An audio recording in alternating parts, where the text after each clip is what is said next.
네, 코로나19 하루 확진자가 1,000명 안팎씩 계속 나오면서 수도권에서 위기감이 높아지고 있습니다. 특히 확진자가 집중적으로 발생하는 서울시는 거리두기 3단계 격상을 포함한 높은 조치도 검토하고 있습니다.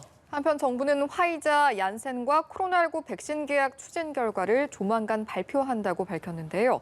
관련 내용 김경우 서울 백병원 가정의학과 교수와 함께 짚어보도록 하겠습니다. 네, 어서 오십시오. 안녕하세요.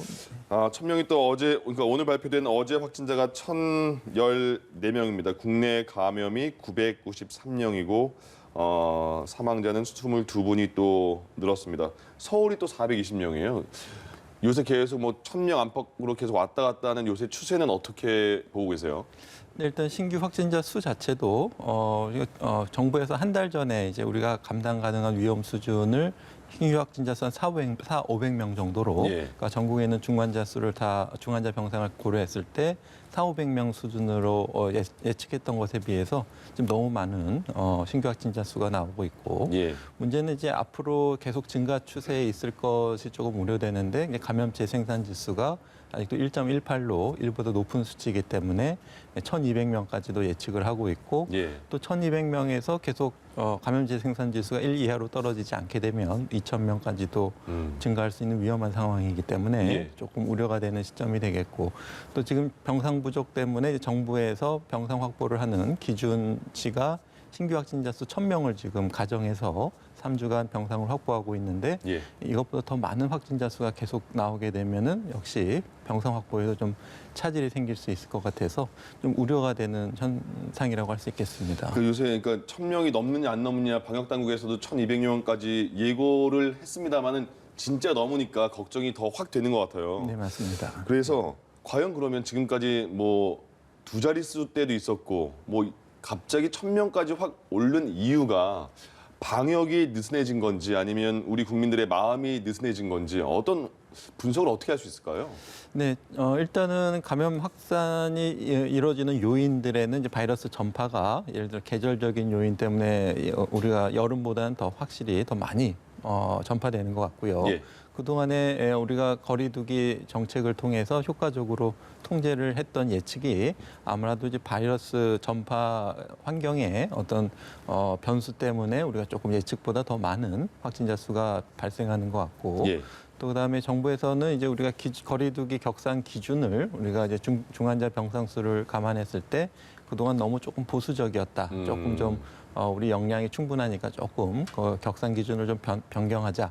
이렇게 했던 부분이 조금 예측이 틀렸던 부분이 있었던 것 같고요. 네. 그래서 거리 격상을 할 때도 조금 우리 새로 개편된 기준에 맞춰서 약간 조금 한 박자씩 조금 늦게 했던 부분이 있겠고요. 예. 그다음에 거리두기를 했는데도 이제 우리가 이렇게 워낙 환자 수가 많아지다 보니까 우리가 그 K 방역으로 했던 역학조사 추적과 이제 감염자를 찾아내서 차단하는 사실 이제 감염자를 얼른 찾아내서 차단하게 되면은 감염 재생산 지수를 낮출 수 있겠죠. 네. 감염 전파를 낮출 수 있는 효과적인 방법이었는데 너무 확진자 수가 많기 때문에 일일이 동선 추적과 감염자 추적이 차단이 약해지면서 사회적 거리두기 효과도 좀 약화된 것이 아닌가 생각이 됩니다. 예.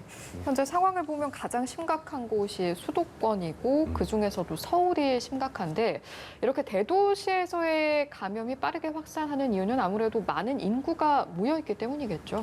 네, 그렇습니다. 인구 수 자체도 많고 밀집도도 많고 특히 다중이용 시설도 많이 혼잡도가 많은 대중교통이라든가 여러 가지 식당이라든지 그런 데도 많이 있겠고요. 예. 또 무엇보다도 우리가 확진자를 찾아서 동선을 추적할 때 너무 동선도 많고 접촉자도 많고 또 이제 다중이용 시설로 통한 불특정 다수의 노출도 많고 그래서 예. 좀 어려운 점이 많은 것 같습니다. 네.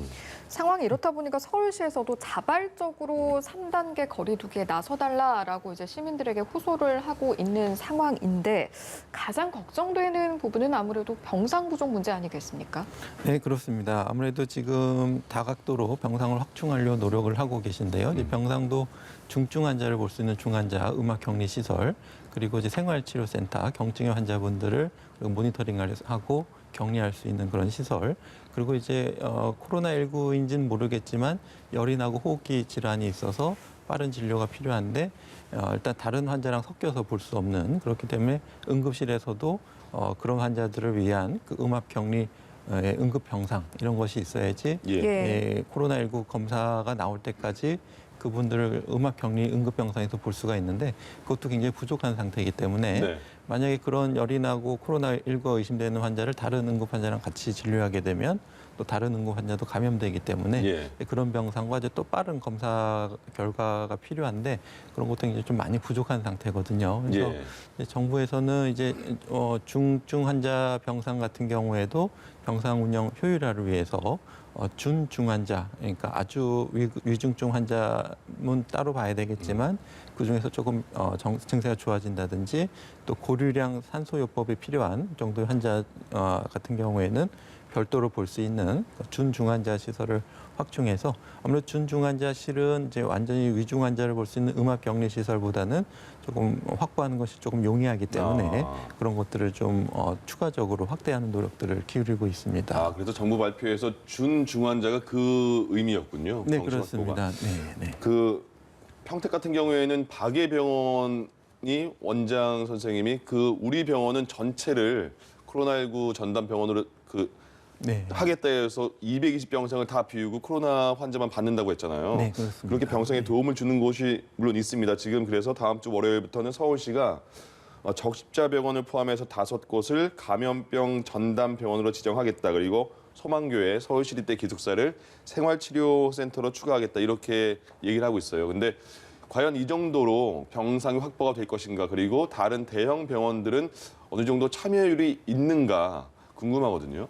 네, 그렇습니다. 아까 박예병원 예를 드셨지만은 일단 병상을 우리가 추가로 코로나19 환자를 위해서 남겨둔다고 해도 네. 다른 환자랑 섞여서 볼 수가 없기 때문에 예. 추가적인 격리시설, 음압시설이라든지 또 격벽이라든지 또 동선도 완전히 분리해야 되고 예. 또 검사 기계라든지 이런 것도 완전히 분리를 하는 게 좋은데 왜냐하면은 같은 검사를 가지고 코로나 검사도 하고 아닌 환자를 검사하기에도 감염이 되기 때문에 예. 한번 검사를 하시면은 그 또 기계 실이나 이런 동선을 다 소독을 해야 되고 또 시간이 걸리기 때문에 발기병원처럼 아예 그냥 병원 전체를 코로나 환자만 봐야지 이렇게 뭐 기계도 많은 검사를 할 수가 있고 또 예. 의료진도 방호복을 계속 입었다 벗었다 하실 필요 없이 한 번 입고 여러 환자를 다 볼 수 있고 이렇게 할 수가 있는데 지금 코로나19 환자가 많지 않을 때는 그 격리병실을 따로 만들어서 의료진이 이제 다른 중환자를 보시다가 코로나19 환자를 볼 때 이제 방호복을 입고 진료하고 또 벗고 나오고 이렇게 하시면 되는데 예.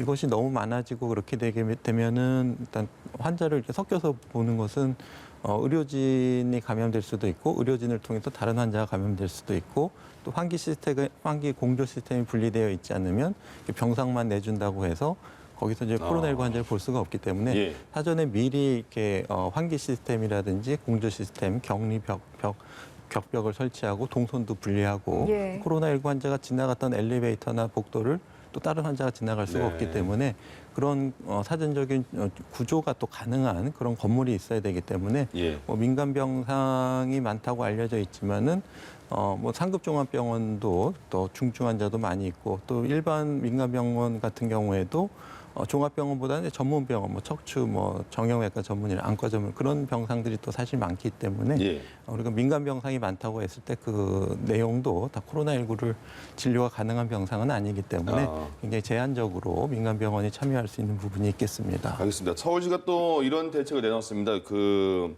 산밀 환경에 노출된 밀접, 밀집, 밀폐 공간에 노출된 사람들, 즉 유통 물류업, 음식업 종사자, 콜센터, 봉제 사업장 이런 분들에게 선제 검사를 받도록 하겠다 이렇게 했거든요. 근데 이 선제 검사라는 게 의무가 아니라 자발적인 선제 검사를 해주십사 이렇게 한 건데 여기 종사하시는 분들이 혹시 내가 검사를 받았는데 코로나에 걸린 거 아닌가? 그럼 나 일 못하는데 어떡하지? 라고 생각하시는 분도 계실 것 같아요. 그래서 좀 실효성이 있느냐 이런 얘기도 나오던데요. 네, 맞습니다. 상당 부분 검사를 안 받으시는 분 중에는 그 일본의 도쿄에서 그런 사례가 있었는데, 네. 그러니까 검사에서 양성이 나오면 우리 가게 문 닫는다, 검사 받지 마라 이렇게 했다는 사례가 있었는데요. 그처럼 검사 자체로 인해서 있게 되는 피해 이런 것들이 그러니까 일을 못 하시게 되고 이런 것 때문에 검사를 또 꺼리시는 분들이 많이 있기 때문에 예. 이런 것에 대한 피해를 우리가 좀 사전에 보상을 해드리고 또 일을 못 하시게 되는 것에 대한 손실 보전 이런 것들을 우리가 충분히 지금도 이제 코로나19로 좀 손해를 보신 분에 대한 예. 충분한 보상이 이루어지고는 있지만은 이걸 조금 더 강조해서 좀 대비가 필요할 것 같고요. 예. 그래서 아무래도 이제 그런 종사하시는 분들이 아무래도 감염될 가능성이 많은데 한 가지 또 고려해야 될 것은 우리가 요양병원에서 전수 검사를 했지만 검사를 한다고 해서 그때는 음성이지만 또 감염이 언제든지 될 수가 있기 때문에 네. 이런 분들에 대한 검사는 굉장히 어떤 그 시점에 감염만 확인할 수가 있고 거기서 음성이라고 해서 안 걸리시는 건 아니고 또 예전에 또 이미 감염됐었을 수도 있거든요. 예, 예. 그렇기 때문에 어떤 그런 것들을 좀 종합적으로 생각해서 뭐 필요하다면 뭐 항체 검사도 좀 고려해 볼 수가 있을 것 같고 예. 아니면은 이제 이런 종사자뿐만 아니라 이런 다중 이용 시설을 이용하시는 분들을 대상으로 조금 검사할 수 있는 시범 사업 같은 거에서 예를 들면 타액 검사 같은 네. 거를 뭐 좀 다중 이용 시설을 이용할 때 타액을 제출을 하시고 거기 검사 비용을 조금 지불해서 이용하신다니 그러면은 이제 우리가 QR 코드로 해서 누가 이용했는지 알 수가 있기 때문에 예. 확진자가 있으면 전체 검사를 한다든지 이렇게 조금 다양하게 하는 것이 좋을 것 같고 지적하신 것은 낙인 효과 또 양성이 나오면 뭐 엄중 문책 이런 것들을 우리가 조금 조심해야 될 것 그러게요. 같습니다. 예, 예. 네. 그런데 사실 이제 저희가 앞서 살펴본 노력에 앞서서 이번 주 월요일부터 임시선별검사소에서 이제 곳곳에 설치를 해서 검사 대상을 대폭 늘리는 과정에 진행 중이지 않습니까? 그런데 이곳에서의 양성률이 일반 검사소보다 높게 나왔다고 하거든요. 이것이 시사하는 바가 무증상 감염자가 그만큼 많았다는 반증인지 어떻게 봐야겠습니까? 네, 좀 여러 가지 다각도로 봐야 될 것 같습니다. 그래서 예. 만약에 임시선별검사소가 없었더라도 이분들이 그냥 일반 선별진료소 가서 검사 받으셨을 분들인지 예. 아니면 임시선별검사소가 생겨서 지리적으로도 용이하고 또 검사비를 무료로 하기 때문에 좀 애매한 경우에도 무료로 받을 수 있다든지 네. 또 가장 중요한 것이 지금 같은 익명성으로 검사가 가능하기 때문에 사회적인 어떤 부담감 이런 것들을 많이 낮춰줘서 검사를 받는 문턱을 많이 낮춰주면서 많은 분들이 참여할 수 있게 예. 이렇게 한 효과가 있을 가능성이 있기 때문에 예. 지금 임시선별검사소에서 강제적으로 하는 게 자발적으로 하는 거기 때문에 많은 시민들이 좀 적극적으로 참여해 주시는 것이 좋을 것 같고요. 예.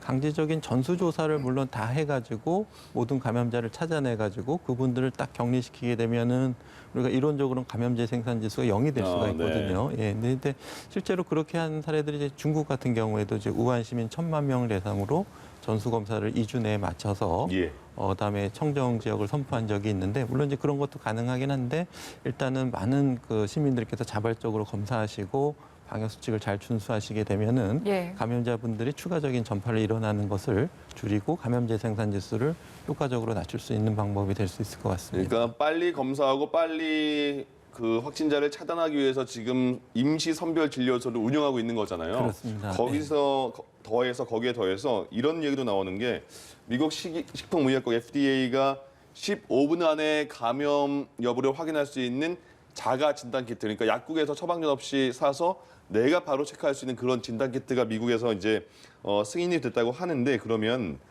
우리나라도 이거를 약국에서 팔 수 있게 도입해서 수시로 내가 좀 이상하면 내가 진단할 수 있는 걸 만들어야 되지 않느냐 이런 얘기도 나오는데 교수님 생각은 어떠세요? 네, 그것의 어떤 부작용과 좋은 점을 잘 고려를 해봐야 될 것 같은데요. 예. 아무래도 이제 부작용 단점하게 되면은 미국 백악관에서 로즈 가든 파티처럼 네네. 검사를 해서 음성이 나왔으니까 다 같이 노마스크로 파티를 한다든지 이렇게 적용하면 안 될 것 같고요. 만약에 음성 나오면 마음이 확 풀어질 수가 있군요. 그렇죠. 예, 예, 그래서 검사에서 음성이니까 괜찮아 이렇게 한다든지 그렇게 사용하면 안 되실 것 같고. 네네.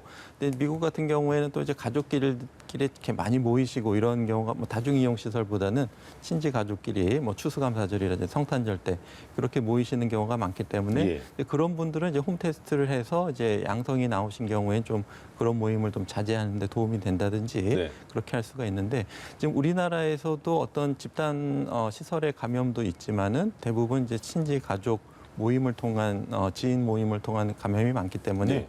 만약에 이런 홈 테스트가 좀 도입이 된다면은 이런 어떤 지인 모임 이런 것들에 있어서 또 사회적인 낙인을 좀 두려워하시는 분들이 좀 손쉽게 많이 검사를 받고 또 양성이 나오신 분들은 이제 좀 모임을 더 자제한다든지 예. 아니면 역학조사 나오시기 전에 뭐 이렇게 만났던 분들에게 미리 좀 얘기를 해줄 수 있다든지 예, 또 뭐 단체적으로 이렇게 SNS에 이렇게 단톡방에 올려서 네. 검사를 독려한다든지 이렇게 좀 활용해 볼 수는 있을 것 같고요. 그래서 장단점을 잘 고려해서 홈 테스트를 도입하는 것도 굉장히 많은 분들이 검사를 하는데 도움은 될 수 있을 것 같습니다. 그러니까 이럴 수도 있을 것 같아요. 많이 불안한 분들은 미국에 있는 지인한테 너 이거 살 수 있으니까 좀 한국으로 좀 보내줘 이럴 수도 있지 않을까 하는 생각도 있어요. 아마 그 수입 통관 절차가 어떻게 되는지 한번 아, 확인해 그 봐야 될 문제도 것 같고요. 그 있겠군요. 문제만 없으면은 우리나라에서도 좀 도입하는 것도 검토를 도입해 보는 것도 필요할 것 같습니다. 예. 네, 알겠습니다.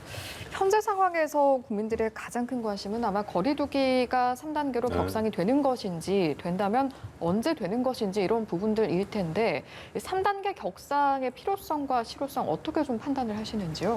근데 뭔가 지금보다 조금 강력한 사회적 거리두기 정책은 필요할 것 같습니다. 예. 지금 신규 확진자가 너무 증가하고 있기 때문에 그래서 검사를 늘려서 감염자를 빨리 차단하는 노력도 필요하지만은 예. 우리가 못 찾아낸 감염자분들이 추가적인 접촉을 통해서 전파가 일어나는 걸 막는 노력들이 이제 사회적 거리두기를 강화해서 예. 아예 사람들이 못 만나게 하시는 조치인데 지금 2.5단계나 현재 계획되고 있는 3단계 조치를 보게 되면은 3단계 조치가 이제 산업이나 생활의 필수적인 시설 를 제외하고는 집합금지이고 어떤 우리가 산업이나 생활에 꼭 필요한 시설, 의료시설 같은 경우 이런 네. 경우에는 이용을 할 수가 있게 되어 있는데 이제 그것을 세부적으로 우리가 행정적으로 적용하기 위해서는 세부적으로 정하는 게 상당히 어려울 수가 있겠습니다. 예. 어느 정도가 생활의 필수적인 시설인지 그래서 식당 같은 경우에도 이제 우리가 식사를 해야 되기 때문에 중요한 문제지만은 또 한편으로는 거기서 또 많은 모임 같은 것이 일어나고 예. 또 모임이 아니라고 하더라도 테이블과 테이블 간에 모르는 어떤 사람들끼리도 감염이 일어날 수가 있기 때문에 식당에서 충분한 특히 마스크를 벗는 환경이기 때문에 예. 충분한 감염 전파가 되고 차단할 수 있는 방법이 될 수 있는지를 고려해서 어쩌면 이런 곳은 조금 더 3단계에서 좀 엄중하게 조금 적용을 해야 될 것 같고요. 예. 만약에 그렇게 되면 식당의 어떤 피해 보상, 문을 닫게 돼서 손해를 보는 데서는 충분한 보상이 필요할 것 같고 네. 또 정부의 보상뿐만 아니라 시민사회 단체에서도 이런 비대면 소비를 좀 시민 운동으로 적극적으로 활용하는 운동들을 통해서 골목 상권 좀 하나 포장해서 좀 더 사드리고 예. 이렇게 하는 노력들도 같이 좀 필요할 것 같습니다. 예. 네. 비슷한 맥락의 질문이 될 수 있겠습니다만 정부에서 일단 3단계 거리두기에 대한 구체적인 지침 조정 작업에는 들어갔다고 하거든요. 이 지침에 꼭 들어가야 할 내용이 있다면 어떤 것들이 있을까요? 근데 아무래도 뭔가를 이렇게 억제하게 되면은 계속 이렇게 풍선 효과, 네. 그걸 피해서 이렇게 악용하시는 사례들이 있는데 이제 그런 것도 좀 미리 좀 차단하는 것이 필요할 것 같고 예. 또 그걸 적용했을 때 또 어떤 공평성 여기는 안 되는데 우리는 안 되는데 여기는 된다 이렇게 또 하소연하시는 분들이 있기 때문에 예. 굉장히 세부적인 지침 설비가 필요할 것 같고 각 시설별로는 또 각 부처별로 이런 방역 수칙을 적용하거든요. 그러니까 뭐 문체부에서 관리하는 시설이라든지 여가부에서 관리하는 시설이라든지 해서 예. 각 부처별로 조금 꼼꼼하게 관리 시설의 특징을 또 잘 아시기 때문에 그런 것들이 좀 필요할 것 같고 또 이제 중대부는 여러 범부처적인 협력이 가능하기 때문에 또 환경부라든지 과기부를 통해서 우리가 실내 환기를 어떻게 좀 바이러스를 줄일 수 있는지 이런 것에 대한 좀 많은 기술적인 지원도 필요할 것 같고 예. 정통부에서 어떤 정보라든지 사용자 이용 내역이라든지 이런 것에 대한 정보 같은 것들이 좀 범부처적인 협력, 네. 범부처적인 어떤 이기주의를 조금 버려서 다 같이 도와드리는 노력들이 좀 필요할 것 같습니다. 알겠습니다. 당부 말씀까지 들었습니다. 지금까지 김경호 서울 백병원 가정의학과 교수와 함께했습니다. 고맙습니다. 네, 감사합니다. 고맙습니다.